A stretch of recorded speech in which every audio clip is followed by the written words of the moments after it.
நாமக்கலில் மலையிலிருந்து உருண்ட ராட்சச பாறைகள் மரங்களில் மோதி நின்றதால் அடிவார கிராமம் தப்பித்தது. ராசிபுரம் அருகே உள்ள போதமலையில் 3 மலை கிராமங்கள் உள்ளன. இந்த மலை கிராமங்களுக்கு உரிய பாதை அமைத்து தர வேண்டும் என்பது அப்பகுதி மக்களின் பல்லாண்டுகால கோரிக்கையாக இருந்தது. கோரிக்கையை ஏற்று தற்போது மலையின் மீது பாதை அமைக்கும் பணி நடைபெற்று வருகிறது.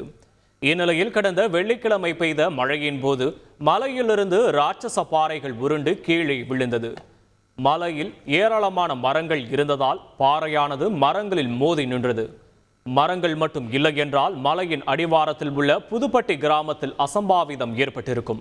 இந்த நிகழ்வுக்கு காரணம் மழையா அல்லது புதிதாக நடைபெற்று வரும் சாலை பணிகளா என அடிவாரத்தில் உள்ள கிராம மக்கள் குழப்பத்திலும் அச்சத்திலும் உள்ளனர். வெள்ளிக்கிழமை நைட்டு ஃபுல்லாக மழை பெஞ்சிட்டே இருந்துச்சு.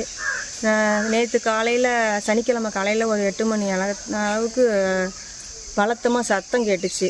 நம்ம அந்த கல் மேலே இருந்து 2 பாறை உருண்டு நிறைய மரமெல்லாம் நிலச்சரிவு ஏற்பட்டு மரமெல்லாம் நிறைய ஒடிஞ்சு போய் அந்த மரத்துலேயே சிக்கி அங்கேயே நின்றுடுச்சிங்க. இப்போ அது வந்திருந்தா நிறைய உடம்பு மேலே ஏதாவது பட்டிருக்கும் இல்லைங்களா?